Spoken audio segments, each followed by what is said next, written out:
Sweet. Hello family, it's Lauren and Joe from Stronghorn. Today we have a 20-ish minute practice that is pure bliss, all restorative poses. There's only 4 or 5 poses in this sequence. I mean, you're going to spend a good amount of time in each of them.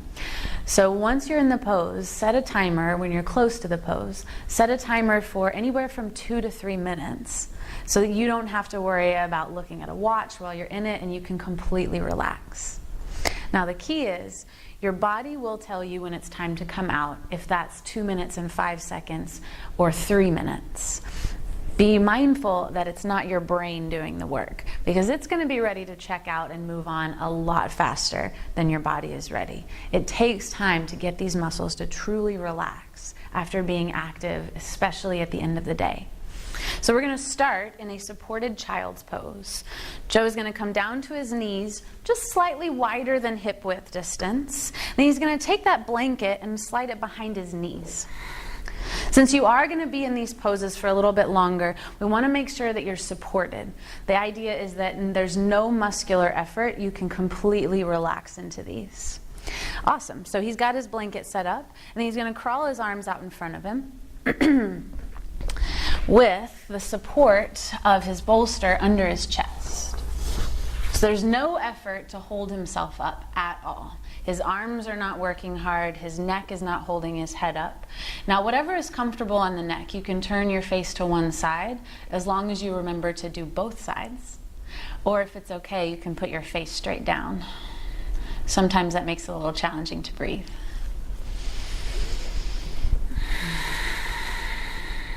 And once you're comfortable, take a deep breath in. Big open mouth exhale. And close your eyes and just settle in.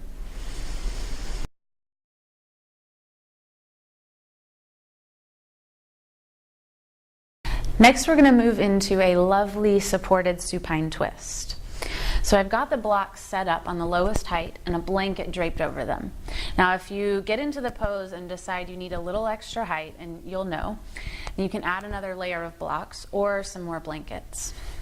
So Joe is sitting in front of his props. He's going to take his feet the width of the mat, knees bent, and then drop both knees over to the left. And then keep turning so that one hand is on either side of the props. And now if you look at his hips, well, he's going to look at his hips and notice that they're not quite in line with the blanket. So scooch forward a little bit and over to the left. Perfect. Now take a moment, lengthen your spine. Try to make as much space in your lower ribs, lower belly, and then drape your torso over the props.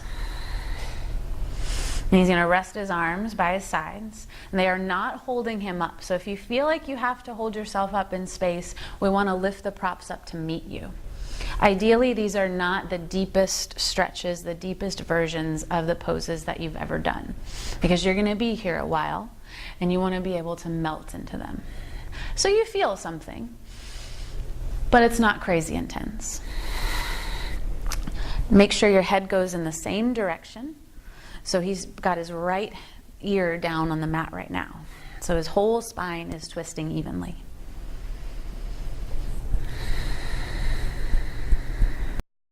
And after a couple minutes here, slide your hands back underneath your shoulders.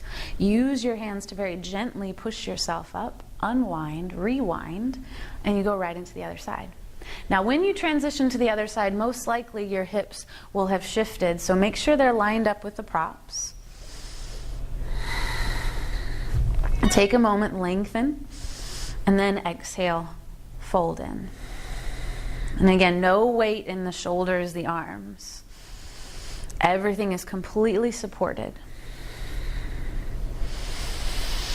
And if the legs are not comfortable in this position, you can always straighten them out slightly. You could support the top leg with a block, a blanket, a pillow. Make yourself pretty comfortable.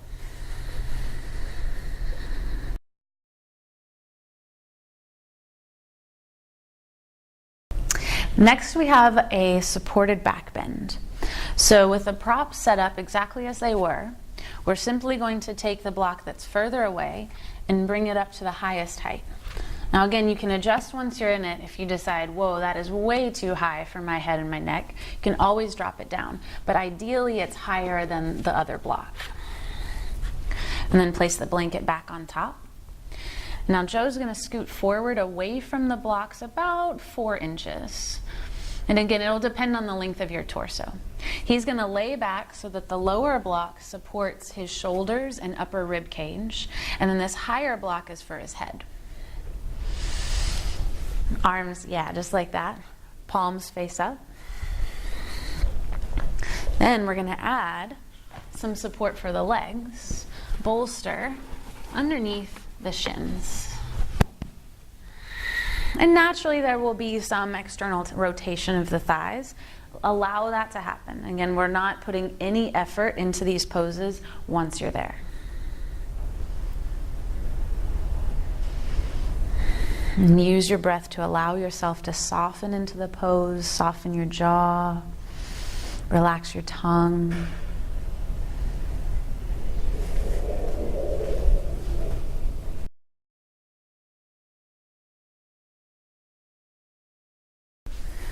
Moving into a slightly deeper hip opener, we have a sleeping swan or pigeon variation.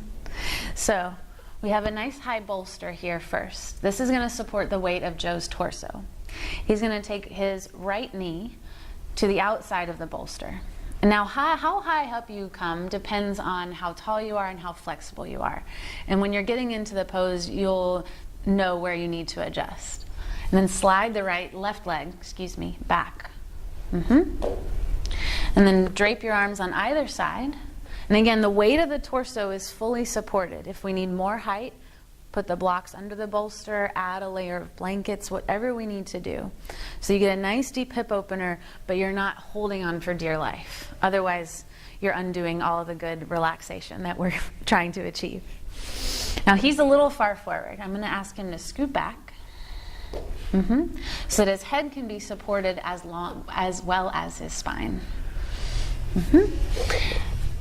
And then to keep the head neutral, I'm going to put a blanket right here so his head can be neutral and he can still breathe, which is always a good thing.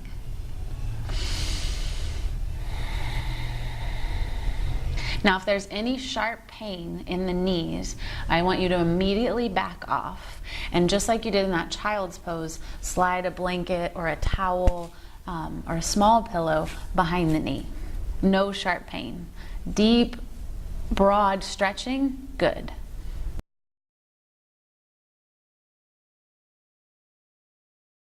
Our final pose is my absolute favorite, legs up the wall. It's probably the one thing that if you did for 15 minutes a day, at the end of the day, especially if you're on your feet all the time, it will make a world of difference. So Joe has shifted his mat all the way to the wall, and he's going to turn around and slide his hips up to the baseboard and legs straight up into the air. Exactly what the pose sounds like. Now, if putting your hips all the way against the wall means there's any pain in your hamstrings or you have to bend your knees a whole lot, like all the way into your chest, then I want you to slide a few inches away. Knees don't have to be straight, but they're fairly close. If there's any pain in the back, we'll support you much like we did in that supported back bend. But I think he's pretty comfortable here.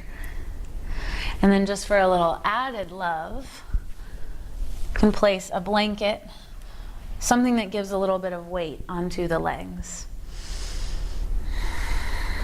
And you let everything relax. Gravity takes over so that your femur bones slide down into your hip sockets, reversing the blood flow, so good for your circulation, your hormones.